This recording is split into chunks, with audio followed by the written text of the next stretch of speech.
Mais place tout d'abord à l'actualité internationale avec un sacré tournant politique en Argentine. Un nouveau président vient d'être élu. Javier Milei, c'est un ultralibéral, un anti-système qui promet de révolutionner pas mal de choses dans son pays. Thierry Eblom et Benoît Feit nous le présentent.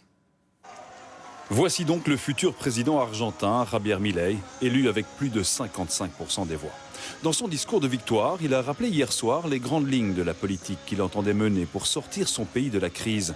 Une politique qui s'annonce en rupture totale avec le passé. Aujourd'hui se termine le modèle oppresseur de l'État omniprésent, qui ne profite qu'à quelques-uns alors que la majorité des Argentins souffrent. Aujourd'hui se termine cette idée que l'État se partage entre les politiciens et leurs amis.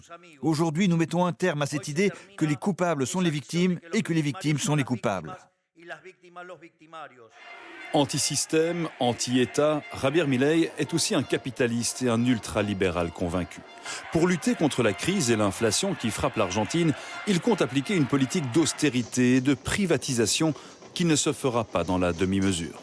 Mais pour ses opposants, l'élection de cet ancien présentateur de télévision aux accents populistes annonce une ère de grande angoisse. Il y a beaucoup de peur parce que la vice-présidente est une partisane de la dictature militaire. Et ici, malheureusement, en Argentine, il y a eu de nombreux disparus. Il y a eu des morts qui n'ont pas voté aujourd'hui. 30 000 disparus qui n'ont pas voté.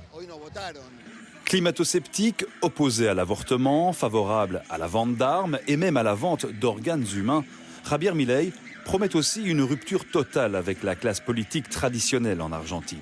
Une rupture sur le fond et sur la forme, comme il l'a encore démontré hier soir en célébrant sa victoire avec ses partisans. Vive la liberté, bordel! Vive la liberté, bordel! Javier Milei entrera en fonction le 10 décembre prochain.